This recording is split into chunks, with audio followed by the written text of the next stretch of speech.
But now on to my player of the week, Jacob. This one was a little bit tougher for me, honestly. But I think I like my selection here though. So for my player of the week, Jacob, I have Giannis, and I'm not going to say his name right, but we'll try. Giannis Antetokounmpo. Hopefully that's right.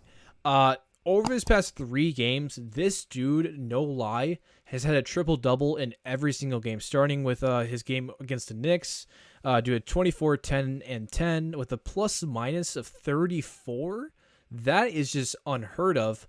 Then he played 2 games against Washington on the road, averaging around 30 points, about 13 boards, and also 10 assists with a plus-minus of around 21 and 18. Absolutely ridiculous. The dude's been balling out, and Milwaukee also has been playing extremely well. They've won, I think, 7 of their last 10 games. They're on a win streak right now, playing really great ball. I was kind of down on the Bucks a little bit before the All-Star break, but now, to be honest, this is kind of the part of the season, in my opinion, where Giannis and his type of play really can just dominate people because he's just so physical, so athletically gifted. I actually wrote down here in my notes, it kind of reminds me a lot of Derrick Henry. Because Derrick Henry, towards the later part of the years, it's just such a nightmare to want to tackle this guy once your body's starting to feel that drain of just such a long, especially in the NBA case, such a long season. And Giannis is just built to kind of just restrain just those physical limitations. So I think Giannis could be extremely effective going to this second half of the season, and we're already seeing that happen right here because he is my player of the week.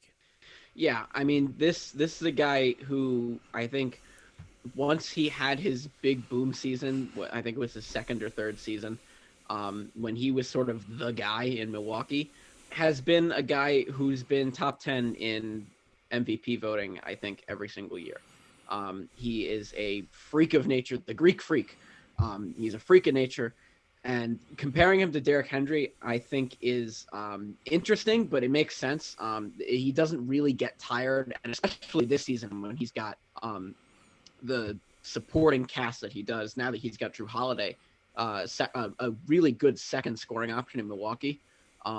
Yeah, I mean, he's been very good. He's a very dominant player. Much like LeBron was a couple years ago. He just sort of this scary force that you didn't really want to have to guard. Exactly. And I think a lot of people are genuinely afraid of him because he'll go around you, he can go over you, or he can go right through you. And, well, that's kind of my point with comparing Giannis to Derrick Henry like this, because I've watched Giannis play numerous times, and honestly, there are definitely periods of the game where he does not have that big of an offensive effect. Like his shot, let's just be honest, I don't think he'll ever become that great of a shooter. But he still has a lot. He still has a lot of other traits that will definitely make him successful for a number of years. But I definitely don't think he's going to be. I don't think his shooting is ever going to become a true threat when he's on the court. And because of that, there are periods of time in the game where he does get kind of shut down or kind of limited. But then, going against someone of just that type of, physical nature, similar to Derrick Henry, they'll have these stretches of the game where they're just absolutely dominant, and that's kind of why I compare him to, because it's the same thing with Derrick Henry. Derrick Henry is not a great yards per carry person if you look at all the individual runs, but Derrick Henry almost every game, he'll go on a stretch where he just absolutely just gashes the defense. He'll have a 70-yard touchdown run. That's kind of similar to Giannis, where he just has these stretches of games where literally no one can stop him.